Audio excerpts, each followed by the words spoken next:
Nagigisa po ako ngayon mga kaibigan ng baboy para po sa lulutuin kong ampalaya at okra. Nagigisa ko po sa konting baboy at pangtimpla ko po yung bagoong. Ayan, ito po, yan, ampalaya, okra, yan ang mga sangkap niya. Bawang, kamatis, sibuyas, bell pepper. Papasilip ko na rin po yung nabili kong manggama. Ang cute po, 20 lang ang kalahati kasi 40 po isang kilo. Tinisting ko lang po yung kalahati. Yung matamis. Matamis naman po. Balikan ko muna yung ating. Ayan, napula na siya. Igigisa ko na po yun.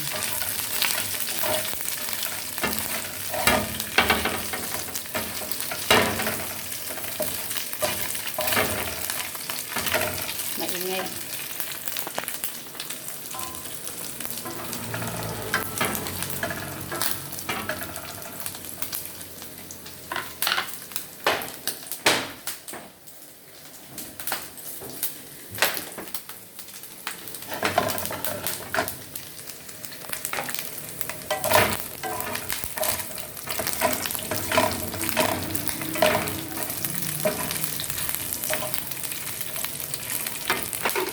Okay.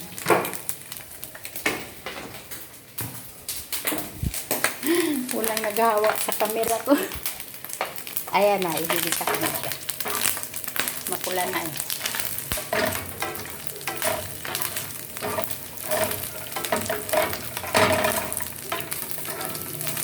Ayan. Nahin ko muna yung bawang.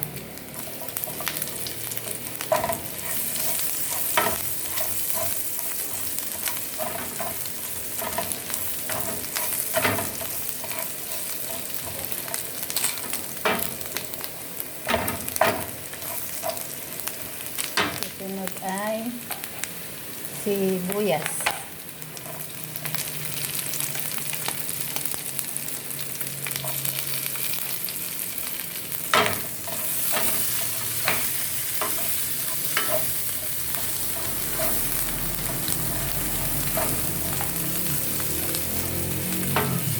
Lagay ko na rin po yung kamatis.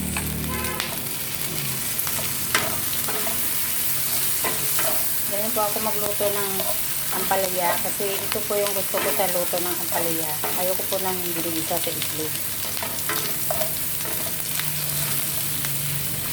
Isa mo na mabuti yung sangkap para masarap.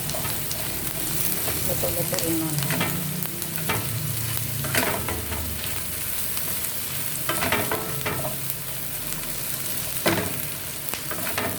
Pwede na po halo.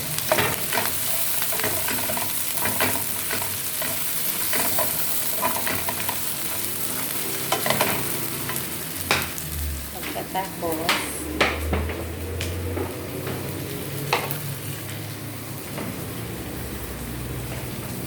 ilagay na rin po itong okra mo. Kasi mas matagal maluto kasi sa ampalaya.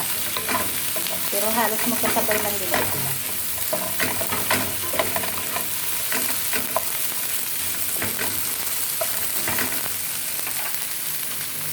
Lagay na rin.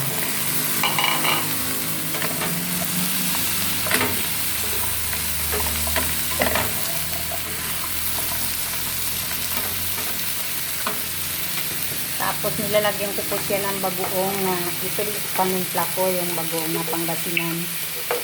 Mabango po siya guys. Ayan, Pangasinan. Konti lang.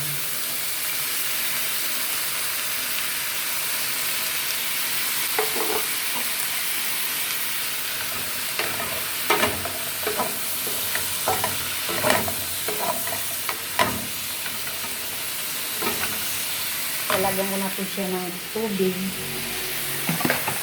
para kumulo. Ang ilalagay ko po yung galing sa thermos, pulo na po siya.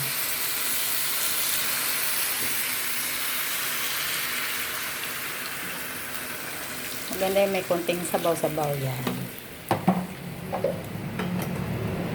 Mamaya na yung bell paper. Pag medyo luto-luto na ng konti.